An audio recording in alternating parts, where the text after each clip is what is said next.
guys! Welcome to my vlog! Yun na nga, alas 4 na nga ng hapon yan kaya nagugas ng babae.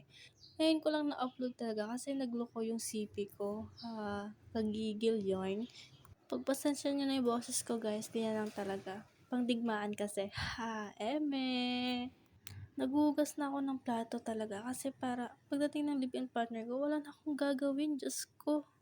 Ayoko na may pagawa sa kanya kasi kagagaling lang niya sa work. Alangan siya pagagawa. Ayoko na. Kahit tinatamad talaga ang babaeng yarn. Gigising talaga yan ng alas 4 para lang maghugas ng plato at magluto at maglinis. Alas 5 kasi umuwi ang partner ko kaya gusto ko pagdating niya, nakalinis na ako. Kasi alam ko naman pagod yun pagdating sa work. Kaya gusto ko pag uwi siya, malinis yung bahay. Para naman makapagpahinga siya ng maayos. So yun na nga, hirap na hirap ako umupo talaga dyan guys kasi yung tiyan ko naiipit. Paano? Lamon ng lamon. Paano di lalaki?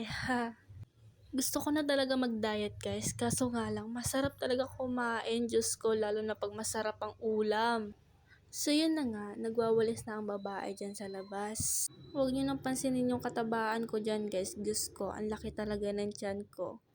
Lalo kasi akong tumaba nung nagsama kami ng partner ko talaga. 2 months pa lang kami nagsasama pero grabe na ang katabaan ng babaeng yarn. So yun na nga, inaayos ko na yung mga bote dyan kasi ang kalat guys.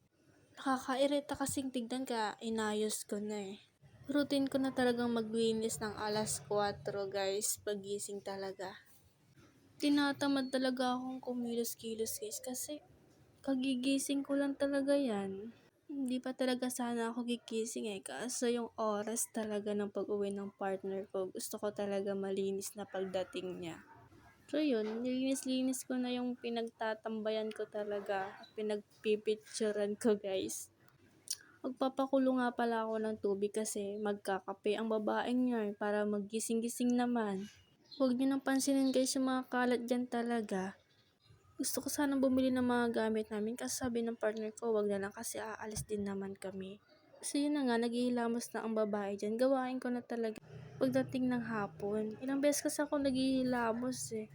Alam niyo na, may kaartean babaeng yarn. So dito na lang muna mga guys. Thank you for watching!